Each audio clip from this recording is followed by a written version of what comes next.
Bonsoir mes frères et sœurs. Quand même. J'ai failli redescendre. Quand nous chantions ces cantiques, je pensais à ce texte du Lévitique où il est dit plusieurs fois, quand vous offrirez un sacrifice, vous ferez en sorte qu'il soit agréé. Vous savez, quand on chante prompt, je m'avance pour te servir, prompt, je m'élance pour t'obéir, il vaut mieux que nous réfléchissions à ce qu'on chante. Quand vous offrirez un sacrifice, vous ferez en sorte qu'il soit agréé. Parce que vous avouerez qu'on peut chanter des choses qu'on est quand même loin de vivre. Le sujet ou le texte qui s'est imposé à mon cœur lorsque nous avons tous commencé à prier pour ce séminaire, c'est un texte dans la deuxième épître de Pierre. Dans la deuxième épître de Pierre, il nous est demandé ceci. Lisons-le ensemble, s'il vous plaît, du verset 1er au verset 12. Ça résume la pensée que nous allons aborder pendant ces réunions, même si nous avons déjà commencé ce matin avec des responsables. 2 Pierre, chapitre 1er, verset 1er. Simon Pierre, serviteur et apôtre de Jésus-Christ, à ceux qui ont reçu en partage une foi du même prix que la nôtre, par la justice de notre Dieu et du Sauveur Jésus-Christ. Que la grâce et la paix vous soient multipliées par la connaissance de Dieu et de Jésus, notre Seigneur. Sa divine puissance nous a donné tout ce qui contribue à la vie et à la piété, au moyen de la connaissance de celui qui nous a appelés par sa propre gloire et par sa vertu. Celle-ci nous assure de sa part les plus grandes et les plus précieuses promesses, afin que par elles, vous deveniez participants de la nature divine, en fuyant la corruption qui existe dans le monde par la convoitise. À cause de cela même, faites tous vos efforts pour joindre à votre foi la vertu la connaissance, à la connaissance la maîtrise de soi, à la maîtrise de soi la patience, à la patience la piété, à la piété l'amitié fraternelle, à l'amitié fraternelle l'amour. Car si ces choses sont en vous, et y sont avec abondance, elles ne vous laisseront point oisifs ni stériles pour la connaissance de notre Seigneur Jésus-Christ. Mais celui en qui ces choses ne sont point est aveugle. Il ne voit pas de loin, et il a mis en oubli la purification de ses anciens péchés. C'est pourquoi, frères, appliquez-vous d'autant plus à affermir votre vocation et votre élection. Car en faisant cela, vous ne broncherez jamais. C'est ainsi en effet que l'entrée dans le royaume éternel de notre Seigneur et Sauveur Jésus-Christ vous sera largement accordée. Voilà pourquoi je prendrai soin de vous rappeler ces choses, bien que vous les sachiez, et que vous soyez affermis dans la vérité présente. Amen. Un texte qui est très très très encourageant et qui nous enseigne, qui nous rappelle, qui nous propose de devenir participants de la nature divine. Je ne sais pas si nous réalisons ce que nous avons lu. Dieu nous propose de participer à la nature divine, bien sûr, en vivant certaines choses. Parce que ce n'est pas parce qu'on fait des choses qu'on les vit. Croyez-moi, je pense être bien placé pour le savoir. Mais ce texte que nous avons lu nous indique également qu'il faut s'appliquer à affermir notre vocation et notre élection. C'est très simple, c'est un texte qui peut que nous enseigner à être des chrétiens équilibrés, parce que nous avons tous été attristés de voir beaucoup de chrétiens déséquilibrés. Ça fait pitié de voir des chrétiens déséquilibrés qui soient tombés dans le mysticisme, dans le laxisme, etc. Un chrétien, c'est quelqu'un d'équilibré. Quelqu'un qui est rempli du Saint-Esprit, c'est quelqu'un qui va développer toutes ces vertus qui sont complémentaires. Vous voyez, quand il est dit, joignez à la maîtrise de soi, la patience, etc. Toutes ces vertus, on doit les développer. Est-ce qu'on l'a fait? Est-ce qu'on a fait ces efforts? Est-ce qu'on a accepté? Déjà, est-ce qu'on a accepté que les gens nous reprennent? Sérieusement. Seigneur, tu peux me reprendre toi quand tu veux. Mais ce qui se passe, c'est que souvent, quand Dieu nous reprend, il nous reprend par les autres. Vous l'avez déjà remarqué?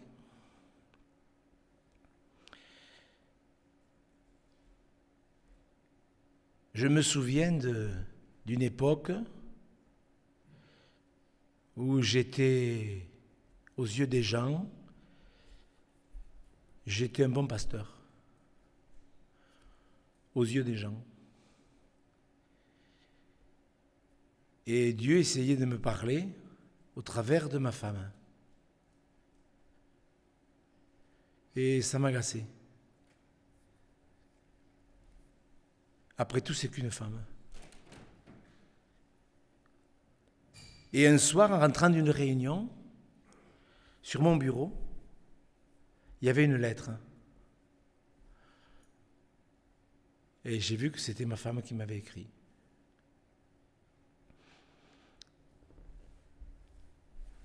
Bien sûr, je l'ai lu. Et ça disait à peu près ceci. Je ne peux plus te parler. Ça fait quelque temps que je te parle et que tu ne m'écoutes pas. Et je vous avoue que la façon dont elle m'a parlé, pleine d'affection, j'ai compris qu'on pouvait ne plus écouter quelqu'un et qu'il fallait que Dieu utilise un autre moyen pour nous parler. Ça m'a fait de la peine, hein? Que la personne que j'aimais le plus en soit arrivée à devoir m'écrire. J'ai eu une honte ce soir-là. Mais c'est bizarre, comme le seul fait de lire un courrier plusieurs fois, ça m'a permis de réfléchir. Et quand Dieu nous demande de nous appliquer à affermir notre vocation et notre élection, vous comprenez bien que la participation à la nature divine va passer par là. Est-ce que j'ai déjà réfléchi à cette affaire? Appliquez-vous à affermir votre vocation et votre élection. Qu'est-ce que ça veut dire? Il y a peut-être des chrétiens, vous voyez, même qui ont 10 ans de conversion, qui n'ont pas été bien enseignés ou qui n'ont pas pris le temps de croître dans la foi, seraient incapables de l'expliquer ce soir. C'est peut-être notre faute, mais mes frères et sœurs, si Dieu nous demande de nous appliquer à affermir notre vocation, c'est tout ce à quoi nous sommes appelés. Quand Dieu dit « vous êtes appelés à la sanctification », il est évident que nous devrions travailler ce sujet. Et tout ce à quoi Dieu nous appelle, ce n'est pas le sujet de ce soir. Le sujet de ce soir, c'est « appliquez-vous à affermir votre élection ». Notre élection, c'est le fait de comprendre notre position en Christ. Est-ce que nous sommes des disciples? Ou est-ce que nous sommes toujours des disciples? Parce qu'il y a des croyants qui sont devenus de véritables disciples et il y a des disciples qui ont perdu la foi et qui sont que des croyants de nom et surtout des pierres d'achoppement. Donc, dans un contexte où, comme M. Yoder l'a rappelé, nous appliquons à faire en sorte que Jésus puisse bâtir son Église, la sienne, ça va commencer par tout un tas d'enseignements généraux, mais ça va nous amener automatiquement à dire, est-ce que je suis un véritable disciple? La semaine dernière, il y a une dame qui m'appelle. Toutes les semaines, j'ai des appels de gens que je ne connais pas. Et en principe, les gens commencent de manière très, très sympathique. Bonjour Monsieur Gau, voilà, je vous appelle, j'apprécie vos prédications, merci. Et puis elle me parle, et puis je détecte que cette femme n'est pas née de nouveau. Alors je dis à cette dame, voilà, est-ce que vous êtes converti? Ah, elle me dit, je savais que vous alliez me poser cette question. Je dis, ben oui. J'ai dit, est-ce que vous êtes vraiment une disciple de Jésus-Christ? Elle me dit, oui, je suis chrétienne. J'ai dit, attendez, comment vous êtes-vous repenti? Est-ce que vous priez, je l'avais capté ça, est-ce que vous priez toujours des idoles? Ah, elle me dit oui. Mais j'ai dit, vous savez que quand on se convertit, dit Paul, aux Thessaloniciens, on abandonne les idoles. Ah, je savais que vous alliez me dire ça, mais c'est pas pour ça que je vous appelais. J'ai dit, mais moi, c'est sur ça que je vais rester. Elle ne m'a pas rappelé. Mais pourquoi je vous dis ça? Parce que c'est une femme qui va à l'église. Comment voulez-vous dire à ces gens, appliquez-vous à affermir votre élection s'ils ne sont même pas passés par la repentance? Et j'aimerais lire avec vous un autre texte, s'il vous plaît. Dans l'évangile de Matthieu, chapitre 28, avant que Jésus ne remonte au ciel, il va dire plusieurs choses. Ce sont des choses archi importantes, puisque ce sont les dernières choses qu'il a prononcées quand il était sur la terre. Matthieu, chapitre 28, verset 18. Quand on est un disciple, on médite la parole. Un disciple, c'est quelqu'un qui médite. Il ne lit pas la parole pour lire la Bible, il médite la parole. Donc, lisons ce que Jésus a enseigné avant de remonter au ciel. Verset 18 du chapitre 28. Jésus, s'étant approché, leur parla ainsi. « Tout pouvoir m'a été donné dans le ciel et sur la terre. Allez, faites de toutes les nations des disciples, les baptisant au nom du Père, du Fils et du Saint-Esprit, et enseignez-leur à observer tout ce que je vous ai prescrit. Et voici, je suis avec vous tous les jours jusqu'à la fin du monde. Amen. » C'est extrêmement intéressant, rassurant, de savoir que Jésus est avec nous tous les jours. Tous les jours, même le vendredi en Alsace. Le Seigneur est avec nous. Merci Seigneur. Mais il n'y a pas qu'une promesse dans ce texte. Dans une promesse, dans ce texte, il y a un enseignement. Un disciple, il est convaincu de certaines choses. Beaucoup de chrétiens ne sont pas convaincus. Ils essaient de l'être. Il y a beaucoup de gens, vous voyez, qui aimeraient aimer, mais ils n'aiment pas, etc. Jésus dit bien, « Tout pouvoir m'a été donné dans le ciel et sur la terre. » Mes frères et sœurs, lorsque nous sommes encouragés à nous appliquer à faire quelque chose, il faut que nous ne doutions jamais de ce que le Seigneur a tout pouvoir dans le ciel et sur la terre. et que sa part, écoutez, ça c'est important, sa part, il la fera.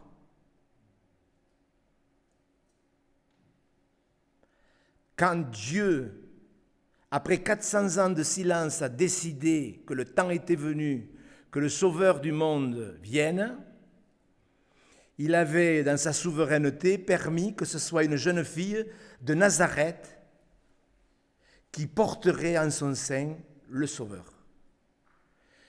Marie et Joseph habitaient à Nazareth. Nazareth, c'est à 160 km de Bethléem. Comment cette femme allait-elle accoucher à Bethléem? Une nuit certainement, ou un jour, César Auguste, à Rome, je ne sais pas, eu par hasard, il a eu l'idée de déclencher un recensement sur toute la terre. Pourquoi ce païen a-t-il eu cette idée? Parce qu'il fallait que Jésus naisse à Bethléem. Et Marie et Joseph, à quelques jours où elle devait accoucher, a obéi. Je dis ça pour que nous comprenions bien qu'un disciple, c'est quelqu'un qui n'a pas peur d'obéir.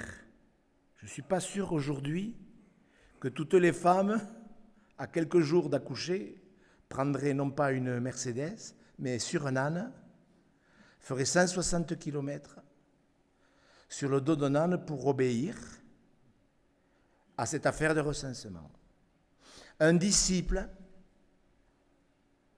c'est quelqu'un qui croit vraiment que tout pouvoir a été donné au Seigneur et il peut obéir.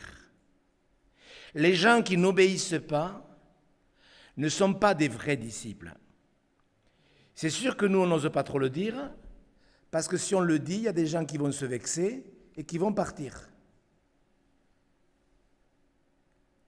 Je disais cet après-midi qu'il y a un jeune pasteur qui, pensant bien faire, a dit au pasteur principal de l'église, « Vous devriez inviter le pasteur Go, ça ferait du bien à l'église. » Et le pasteur lui a dit, « Si j'invite le pasteur Go, la moitié de l'église s'en ira. » Parce qu'il savait que j'allais leur prêcher sur la repentance. Il savait, le pasteur, que la moitié de son église n'est pas repentie. Mais il en a besoin parce qu'ils avaient fait un projet financier. Il avait besoin de leur contribution, de leur ministère. Mes frères et sœurs, quand Dieu nous dit « appliquez-vous à affermir votre élection », vous ne devez jamais douter de la puissance de Dieu. Il est le Tout-Puissant. Dieu sait ce qui va se passer en France. Vous le croyez? Dieu sait tout.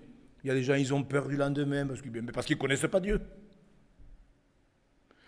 Quelqu'un qui a peur, comment on va faire si les églises ferment? Quelqu'un me disait l'autre jour, Monsieur Go, et si on nous fait fermer les églises parce qu'on va peut-être devoir signer une charte, et si on ne veut pas marier les homosexuels, si on prêche la repentance, si on signe cette charte, ils vont nous faire fermer les églises. Je dis, ben oui, alors? Il est où le problème? Parce que Jésus va être dépourvu pour construire son église, même si l'État venait à faire fermer des églises. Voyez, les gens, ils ne connaissent pas Dieu. Dieu a tout pouvoir dans le ciel et sur la terre.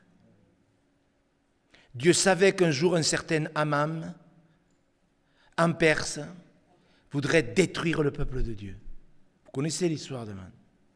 Dieu le savait que ce fils d'Agag, cet Ammonite, voudrait détruire le peuple de Dieu. Qu'est-ce qu'il a fait?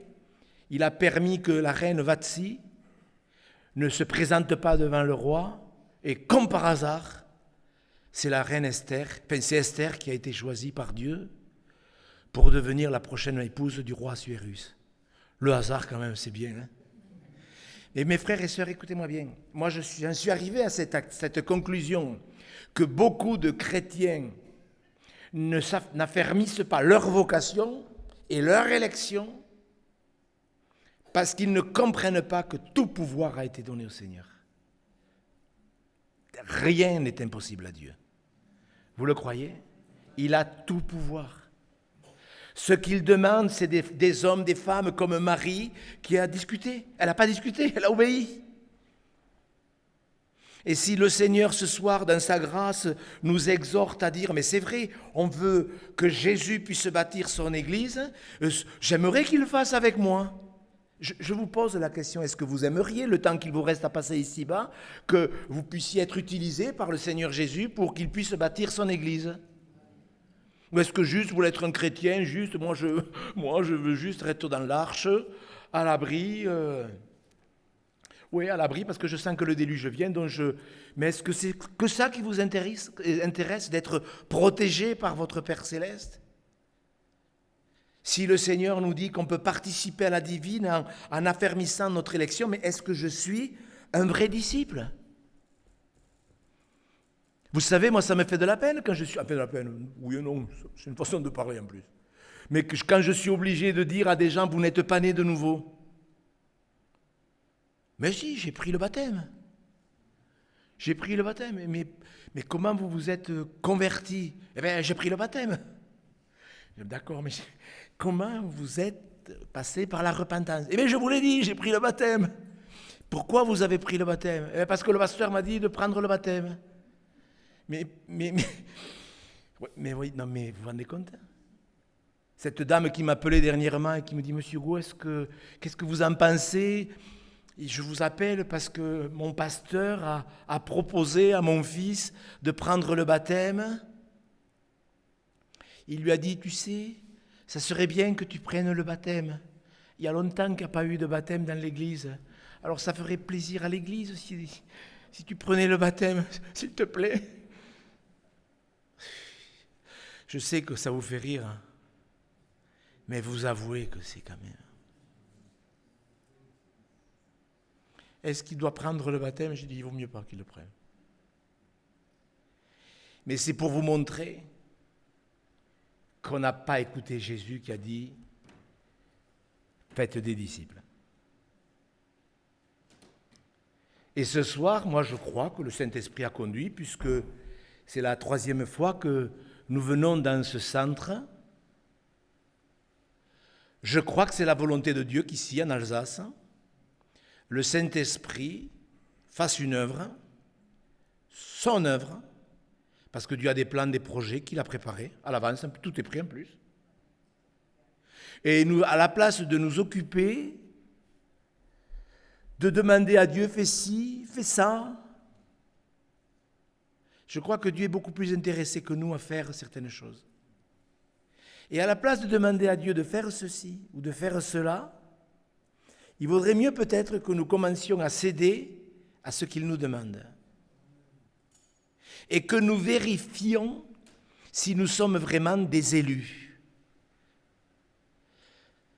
Alors, on pourrait faire quelque chose que j'ai fait, je crois que ça a amené monsieur et madame Yoder à m'inviter. C'est suite à 3 exhortations que j'avais faites sur la parole que Jésus a prononcée 7 fois dans l'Évangile. Il n'y a que lui qui la prononce, c'est là qu'il y aura des pleurs et des grincements dedans. C'est Jésus qui s'adresse à l'Église 7 fois, dans 7 contextes différents. Et une de ces paroles, c'est dans Matthieu 22, sur la parabole du festin des noces. Vous connaissez cette parabole? Nous, on utilise ces paraboles pour faire de l'évangélisation. Et c'est bien sûr que c'est bien. Mais pour moi, c'est une parabole pour l'Église. Vous connaissez cette parabole? On va la lire, s'il vous plaît. On va la lire. Matthieu 22, verset 1 à verset 14. Je voudrais que nous la lisions avec beaucoup de sérieux, de joie. N'oubliez pas, c'est Jésus qui parle. Jésus, prenant la parole, leur parla de nouveau en parabole, et il dit, « Le royaume des cieux est semblable à un roi qui fit des noces pour son fils. Il envoya ses serviteurs appeler ceux qui étaient invités aux noces, mais ils ne voulurent pas venir. Il envoya encore d'autres serviteurs en disant « Dites aux conviés, voici, j'ai préparé mon festin. Mes bœufs et mes bêtes grasses sont tués, tout est prêt. Venez aux noces, tout est prêt, oui. Du côté de Dieu, vous inquiétez pas. » Mais sans s'inquiéter de l'invitation, ils s'en allèrent, celui-ci à son champ, celui-là à son trafic, les autres se saisirent des serviteurs, les outragèrent et les tuèrent. Le roi fut irrité, il envoya ses troupes, fit périr ses meurtriers et brûla leur ville. Alors il dit à ses serviteurs, « Les noces sont prêtes, mais les conviés n'en étaient pas dignes.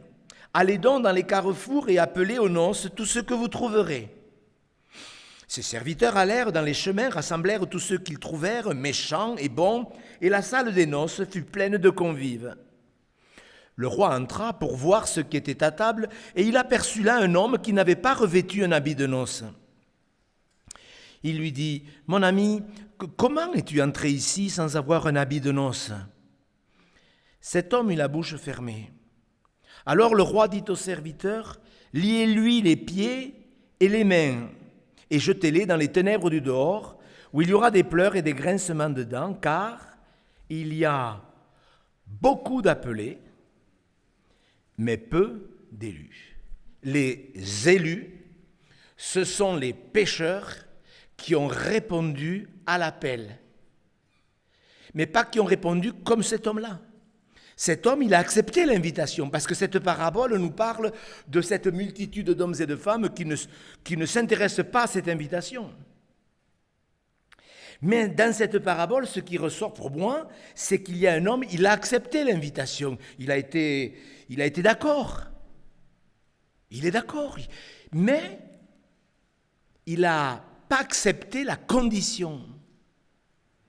Il n'a pas accepté de revêtir l'habit de noces qui représente Jésus-Christ, bien sûr. Et le drame de l'Église, enfin de l'Église, quand je dis Église, c'est entre guillemets, des dénominations, c'est que des multitudes d'hommes et de femmes sont rentrés dans le royaume sans revêtir Christ. Ils sont rentrés avec leurs vêtements à eux. Mais bien sûr que ma religion à moi, cette femme qui m'a appelé la semaine dernière et à qui j'ai dit qu'elle n'était pas convertie, mais c'est ça. C'est-à-dire qu'elle est rentrée dans l'église, dans une dénomination dont pour elle c'est l'église, mais elle n'a pas revêtu l'habit de noces. Cet habit qui représente bien sûr la sainteté. Et il y a plein d'hommes et de femmes qui rentrent. Alors on va le lire, le mieux c'est de le lire. En plus c'est dans le Sermon sur la montagne, un texte que l'on devrait dès le départ méditer, puisque pour moi le Sermon sur la montagne, il y a 3 chapitres, avec 21 questions je crois. Rien que les 21 questions du Sermon sur la montagne, ça vaudrait la peine, vous voyez, qu'on les médite. Parce que quand Jésus pose des questions, c'est pour quand même qu'on y réponde. Vous connaissez ce texte, alors Matthieu 7, versets 13 et 14. C'est un verset. Alors les gens ne comprennent pas bien ce verset. Mais regardez avec moi. Matthieu 7, 13. Entrez par la porte étroite, car large est la porte, spacieux est le chemin qui mène à la perdition, et il y en a beaucoup qui entrent par là. Mais étroite est la porte, resserrez le chemin qui mène à la vie, et il y en a peu qui les trouvent. Donc Jésus est en train d'expliquer qu'il y a des gens qui sont invités, et certains passent par la porte étroite et le chemin étroit qui est la croix, et certains rentrent par la porte large et par le chemin spacieux qui est la religion. Parce que bien sûr, ma religion me permet d'entrer au ciel. Et cet homme qui a refusé le vêtement blanc représente tous ces chrétiens, enfin, tous ces croyants, qui sont baptisés, mais qui ne sont pas passés par la repentance et par la conversion. Ils sont rentrés par le chemin large et spacieux, et la preuve, c'est que nous vérifions que ces gens-là ne sont pas convertis. Même s'ils sont chrétiens, moi, il y a des pasteurs qui ne sont pas nés de nouveau. Enfin, peut-être que vous ne le discernez pas, mais Moi, quand je disais ça il y a 20 ans, que des pasteurs n'étaient pas nés de nouveau, ça souriait dans les églises. Mais aujourd'hui, que l'apostasie a augmenté, je peux vous dire qu'il y a des chrétiens qui se rendent compte qu'il y a des pasteurs qui ne sont pas nés de nouveau. C'est des théologiens qui prêchent très bien. Vous sondez les Écritures parce que vous pensez avoir en elles la vie éternelle, mais vous ne voulez pas venir à moi. Il n'y a pas la croix. Un chrétien véritable se reconnaît au fruit de la repentance. Lorsque le Jean-Baptiste prêchait et que des multitudes se faisaient baptiser, parce que des multitudes se repentaient vraiment, il y avait des Sadducéens et des pharisiens qui voulaient prendre le baptême. Tout le monde se faisait baptiser, alors youpi, tout le monde, on se baptisait. C'est ça, je prends le baptême. Ah, tu prends le baptême? Tu veux le prendre avec moi? Ben oui, c'est bien, ça me ferait plaisir. Ah, ben je vais le prendre, on le prendra ensemble. Mais je l'ai entendu ça, je ne sais pas combien de fois. Alors c'est vrai que la façon dont je vous le dis, ça fait sourire, parce qu'on peut le présenter quand même de cette façon-là aussi. Mais vous avouerez que c'est pas comme ça que Jésus bâtit son Église. Et s'appelait la porte étroite, la porte large, le chemin spacieux, c'est la religion. Je fais ce qui me plaît, commencez pas à me dire ce que j'ai à dire. Soumettez-vous aux autorités. Écoutez, les autorités, vous avez vu comment ils nous gouvernent? Alors, ils n'ont qu'à donner l'exemple. Mais moi, j'ai lu que celui qui ne se soumet pas aux autorités résiste à l'ordre que Dieu a établi. Et le tour est joué. Et on devient des rebelles sans s'en rendre compte. L'apôtre Paul, il parle des fruits de la repentance. J'ai prêché la repentance et la conversion avec le fruit digne de la repentance. Et il y a des chrétiens qui veulent... Vous voyez, moi j'étais en danger lorsque ma femme m'a écrit. Mais j'ai eu honte. Vous voyez, moi je sais prêcher. Mais personne ne sait si j'obéis. Et je prêchais, je m'applique quand je prépare mes prédications. Sincèrement, je m'applique. Mais vous pensez que ça fait de... C'est pas parce qu'on prêche, même qu'on prêcherait bien, qu'on est un disciple. Appliquez-vous à fermir votre élection. Il y a beaucoup d'appelés et il y a plein de gens qui rentrent, mais moi je suis prêt. Et c'est ça le problème. Comment vous vous êtes convertis? Vous savez, j'avais le cancer. Jésus m'a guéri. Si vous savez, les gens ils sont émus en plus. Vous savez, Jésus m'a guéri. Je sais que Jésus c'est Jéhovah Rapha. Et vous avez pris le baptême pourquoi? Parce que Jésus m'a guéri. Mais comment vous vous êtes convertis? Je sais que Jésus m'a guéri. Un pasteur devrait refuser de baptiser quelqu'un. Vous voulez remercier le Seigneur parce qu'il vous a guéri? Dites-lui merci. Moi, quand quelqu'un me dit « je veux remercier le Seigneur », dites-lui merci, ça suffit. Ne vous faites pas baptiser parce que vous avez trouvé du travail. Oui, mais c'est vrai. Appliquons-nous à affermir notre élection. Est-ce que je porte du fruit? Quels sont les fruits que je porte? Si vous avez taillé des arbres, vous savez que si une année vous ne les taillez pas, que vous ne les traitez pas, moi cette année je ne les ai pas traités mes arbres, je ne les ai pas taillés, je n'ai pas fait ce qu'il fallait faire, tous les fruits à part un prunier, tout était plein de verre.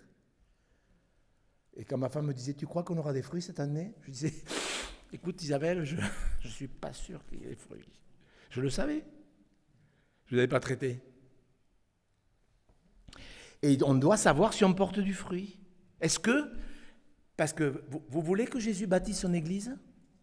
Donc je vous pose la question, je vous la pose d'une manière peut-être péremptoire, mais est-ce que vous portez du fruit? Est-ce que vous portez du fruit? Ou est-ce que vous n'en portez plus? Comme les arbres de mon jardin qui n'en ont pas porté parce que c'est ma femme. Il y en avait des fruits. Et ils sont tous perdus.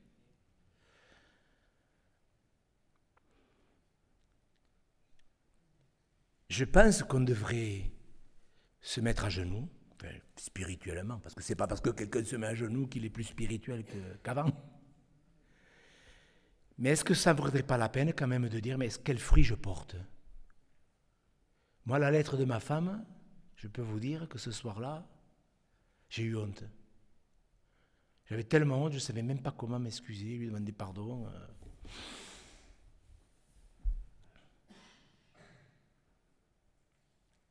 Quel fruit je porte? Parce qu'on reconnaîtra les arbres aux fruits. Vous êtes d'accord? Les arbres, on les reconnaît aux fruits. Pas aux feuilles, aux fruits. Si Jésus, 7 fois de suite, dit « c'est là qu'il y aura des pleurs et des grincements dedans » à 7 comportements qui ne vont pas, vous voyez, cette parabole, elle est merveilleuse. Tout est prêt dans le ciel. Vous vous rendez compte que dans le ciel, tout doit être prêt? Les nouveaux cieux, tout ça, la nouvelle terre, la nouvelle Jérusalem, une ville qui fait juste 2200 km de large, de haut, à nord. Tout est prêt. Vous le croyez, ça? Que tout est prêt? Et Dieu sur la terre, le temps qui nous reste, je ne sais pas le temps qui nous reste, nous dit voilà, je veux bâtir mon église. Mais il la bâtira. Hein? Il la bâtira, son église. Mais comme je le disais ce matin, reste à savoir s'il sera avec nous ou sans nous. Donc il faut que je sache si je porte du fruit. Je parlais ce matin de ce mot parce qu'avec ma femme, elle a cette faculté de me faire réfléchir. Et elle me disait l'autre jour, c'est quoi l'animosité? Vous savez, les fruits dont on peut rougir. L'animosité. C'est quoi l'animosité? Et le dictionnaire dit, c'est des sentiments à être malveillants. Donc, il y a des gens qui s'appliquent à être malveillants, à faire du mal. Et il y a des chrétiens qui sont malveillants. Vous n'en avez pas connu? Et vous voyez, ce sont des chrétiens qui sont en train de perdre leur élection. Alors souvent on me dit, oui, monsieur Gou, on ne peut pas perdre le salut. Eh bien, écoutez-moi, les gens qui disent ça, je peux vous dire qu'ils n'ont pas la même Bible que moi. Ça, c'est sûr. Parce que s'il y a un sujet de doctrine qui est le mieux développé dans la Bible, c'est celui-là. Je peux vous dire qu'on peut perdre le salut. Ça, c'est sûr. Écoutez, vraiment, je sais qu'il y a des gens qui me contestent à cause de ça. Mais moi, alors là, je ne tergiverserai pas. On peut perdre le salut. Donc, nous devons commencer, parce que c'est vrai qu'en dehors de la réunion publique, il y a le travail avec les pasteurs qui me contactent, qui nous contactent. Il y a au niveau de l'église de Toulouse de plus en plus de prédicateurs, d'anciens pasteurs, d'hommes qui ont, pour une raison ou pour une autre, arrêté le ministère. Et tout ça, c'est en train Dieu est en train de nous rassembler. Donc il faut que nous puissions travailler au salut des autres, mais peut-être aussi d'abord au nôtre, et que nous puissions vérifier si nous sommes tous des disciples. Est-ce que vous comprenez? Appliquez-vous à affermir votre élection. Il y a beaucoup, je le répète, d'appelés, mais peu d'élus. Est-ce que je suis un disciple? Si j'ai un comportement d'animosité envers mon prochain, quoi qu'envers Michael, ça pourrait l'être. Mais est-ce que ça serait normal si vous... Non, je suis en train de m'éloigner. Est-ce qu'on peut s'éloigner de Dieu? Est-ce qu'on peut perdre la foi? Eh oui, et toutes ces choses, le diable va les utiliser pour que je ne sois plus un disciple, que je sois un chrétien de nom. Comme ces chrétiens qui ont dit, qui répondaient à Jésus, mais tu as enseigné dans nos rues, nous avons même mangé avec toi. Vous vous rendez compte? Et Jésus leur répondra, retirez-vous de moi, je ne sais pas d'où vous êtes. Et on voit tout un tas de textes où des gens ont adhéré, sont entrés dans le chemin large et spacieux. Le chemin large et spacieux, en vérité, c'est moi, je fais ma volonté. Je fais ce qui me plaît. Je ne sais pas si je connais que ce commandement, je ne veux pas en connaître d'autres, mais je sais que dans la Bible sataniste, le premier commandement, c'est « fais ce qui te plaît ». Et quand moi j'entends des chrétiens qui me disent « je fais ce qui me plaît », moi je fais ce que je veux, je ne suis pas tout à fait sûr qu'ils sont dans la liberté. Un chrétien, c'est un disciple. Tout disciple accompli sera comme son maître. Le disciple n'est pas au-dessus de son maître. Et si nous essayons de participer à la nature divine en étant des faux disciples ou en ne payant pas le prix que nous avons à payer, ça veut dire que nous serions au-dessus du maître, puisque le maître passait du temps à prier. Est-ce que Jésus passait du temps à prier? Et nous voudrions participer à la nature divine sans faire ce que le maître a fait. Donc vous comprenez bien que ces gens-là ne sont pas des disciples. Un vrai disciple, il va prendre tous les textes sur un disciple. À ceci que vous reconnaîtrez si vous êtes mes disciples, si vous avez de l'amour les uns pour les autres. C'est écrit. À ceci tous reconnaîtront que vous êtes mes disciples, si vous avez de l'amour les uns pour les autres. Mais quand vous entendez des chrétiens, celui-là, moi je ne peux pas le sacrement, celui-là. Mais ça devrait nous interpeller. Je ne peux pas aimer tel frère. Le Saint-Esprit devrait nous convaincre. Oui ou non? Si le Saint-Esprit ne nous convainc plus de péché, de justice, est-ce que vous réalisez ce qui se passe? C'est que le Saint-Esprit s'est retiré. Normalement, lorsqu'on commet un péché, lorsqu'on commet un impair, de suite, on devrait se sentir repris. Oui ou non?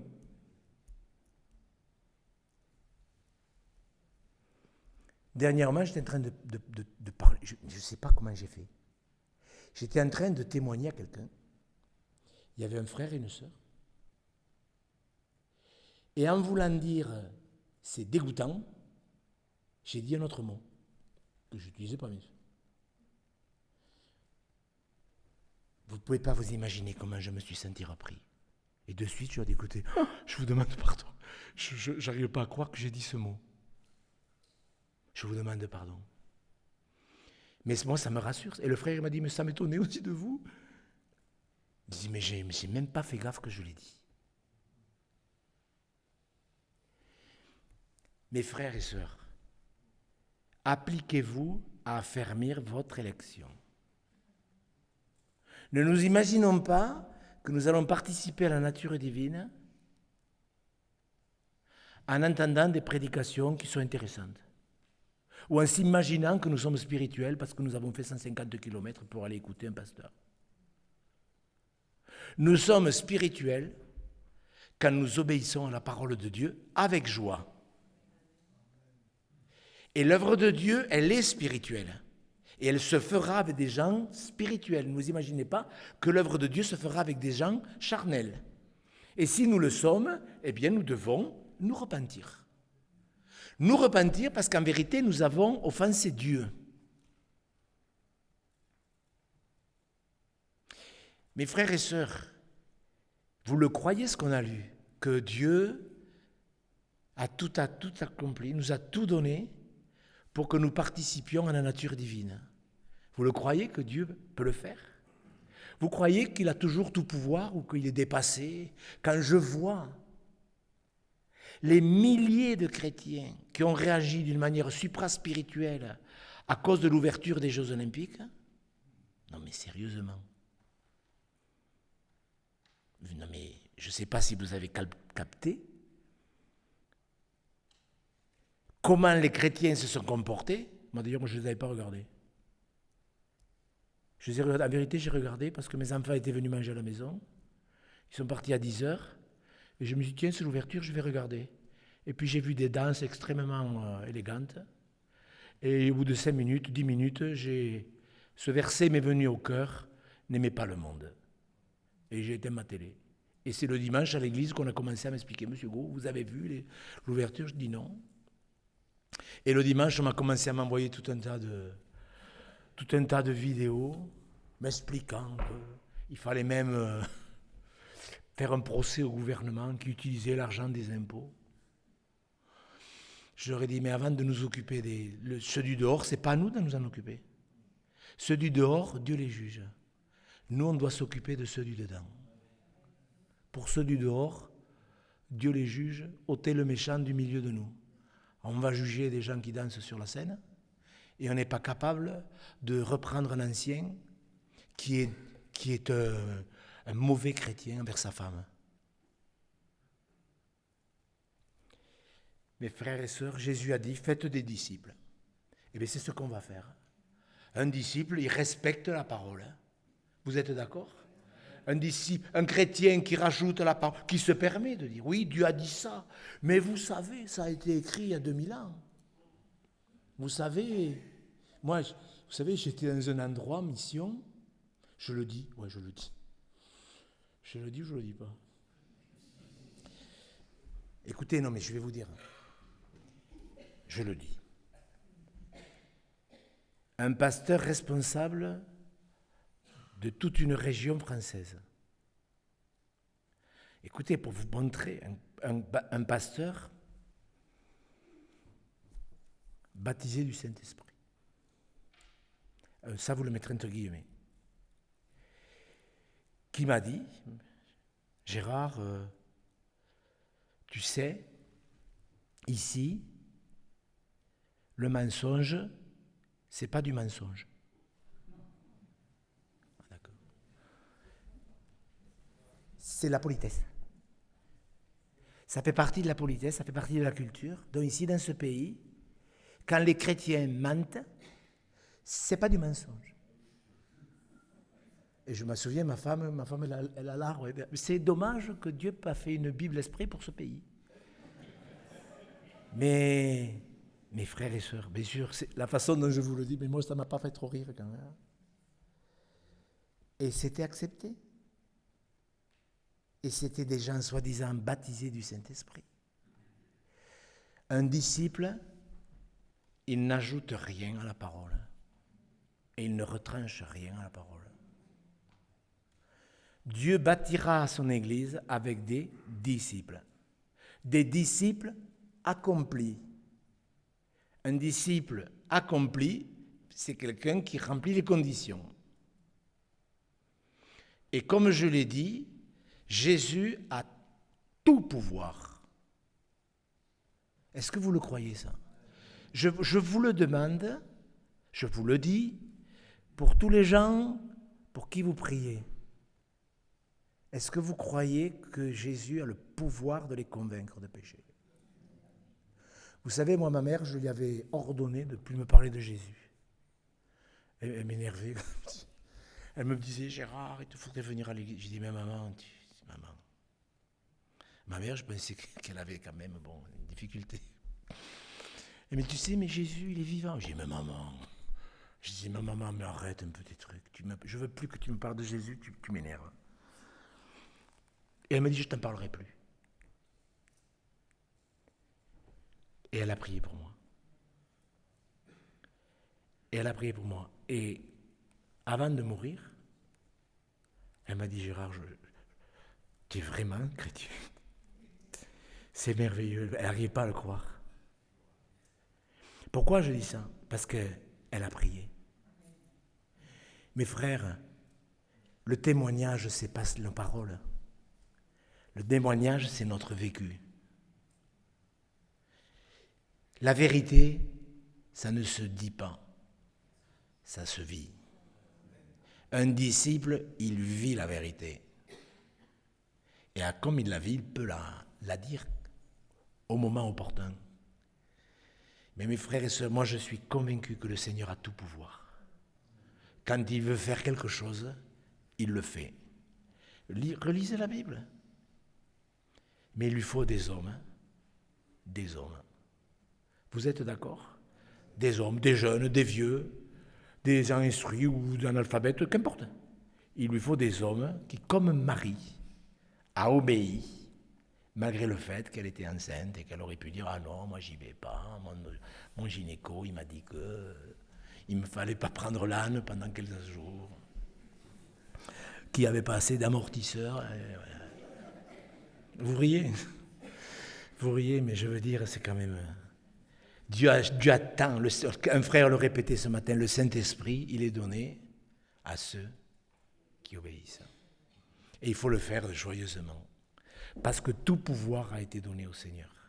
Tout, depuis qu'il est remonté au ciel, tout lui est soumis, tout, c'est écrit. Les autorités, les principautés, les dominations, tout lui est soumis. Alors soyons-le lui, soumis, soyons soumis, et le Seigneur y fera son œuvre. Amen. Alors il faudrait que vous preniez le temps de dire, est-ce que je suis un disciple? Est-ce que vous êtes un disciple? Est-ce que vous pouvez dire, oui, moi je suis un disciple, c'est sûr, j'ai des progrès à faire, oui. On en parlera dimanche matin du perfectionnement, mais il faut que dans l'Église, il y ait des disciples. Et il faudrait que s'il y a des pasteurs au milieu de nous, vous ayez le courage de dire à des gens qui ne sont pas convertis. Ça, vous croyez pas? Soyez sûrs avant de leur dire. Ne tombez pas sur les gens parce qu'ils ont eu un manquement. C'est pas parce qu'ils ont eu un manquement ou une faiblesse qu'ils ne sont pas dit. Attention quand même. Prenez-le au deuxième degré, ce que je vous ai dit. Voilà, mes frères et sœurs, on poursuivra demain. Je pense qu'on va aller en profondeur parce que maintenant qu'on a perçu cette affaire d'affermir notre élection, on va maintenant aborder, après, affermissez votre vocation. D'accord? Est-ce qu'on demande de l'aide au Seigneur? Est-ce qu'on lui demande de l'aide? C'est important. Vous êtes d'accord? Vous aimeriez que Dieu fasse quelque chose en Alsace? Hein? À Toulouse aussi? Mais vous savez, quand le Saint-Esprit agit, nous on le disait tout à l'heure à la réunion des formations, des responsables, quand on a décidé d'obéir, on a décidé d'obéir. On a obéi. Et qu'est-ce qu'on a vu de suite? Des convictions de péché. Des repentances. J'étais dans un endroit où je prêchais, comme là. Mais comme j'étais dans un système que je cautionnais, le Seigneur n'approuvait pas. Et quand on a pris la décision d'obéir, eh bien Dieu a approuvé sa parole. C'est beau quand même, hein? C'est bien la preuve qu'à des moments, il faut se positionner pour faire ce que le Seigneur nous demande. Et surtout avec amour et pas du tout, il ne faut pas être en colère. Parce que la colère de l'homme n'accomplit pas la justice de Dieu. Et il y a des pasteurs, ils sont toujours en colère. Et ne soyez jamais en colère. Un disciple, il ne se met pas en colère. Un disciple, il se met toujours en confiance. Il a confiance à Dieu. Est-ce que vous êtes d'accord pour qu'on prie ensemble? Après ma prière, on peut rester quelques instants dans le silence. Peut-être quelqu'un a besoin aussi de prier pour ce pays, pour l'Église. Donnons-nous quelques minutes. Peut-être qu'il y a une ou deux personnes, ou trois ou quatre, qui ont envie d'invoquer le Seigneur. Ma maison sera appelée une maison de prière pour toutes les nations. Donc après ma prière, soyons sérieux, c'est un moment important. Quand tu offriras un sacrifice, tu feras en sorte qu'il soit agréé. Alors je vais prier, prenons quelques minutes après, c'est important de répondre dans votre cœur, parce que vous êtes interpellé par le sujet, mais aussi peut-être quelqu'un a besoin de prier pour cette nation. Éternel notre Dieu, nous nous courbons devant toi. Tu nous as tout annoncé à l'avance et tu nous as dit que tu nous avais même préparé une maison dans le ciel. Qu'il y a plein de demeures et même différentes dans les cieux, que tu nous as préparé une place, que nous n'avons pas à être troublés. Nous te remercions parce que tout est prêt et que ton pouvoir est illimité. Nous te demandons pardon, Seigneur, pour ne pas avoir suffisamment réfléchi à ces choses. Et nous voulons être de véritables disciples qui affermiront l'élection et la vocation. Parce que tu nous vois ce soir dans ce lieu, c'est toi qui nous y as réunis. Oui, nous voulons chanter des cantiques qui nous interpelleront pour pouvoir nous élancer vers l'obéissance. Nous te demandons de travailler nos cœurs afin que nous soyons ces disciples accomplis. Vraiment, Seigneur, nous croyons que tu cherches des disciples, que tu veux que nous soyons ces témoins qui rendront ce bon témoignage d'être de vrais disciples.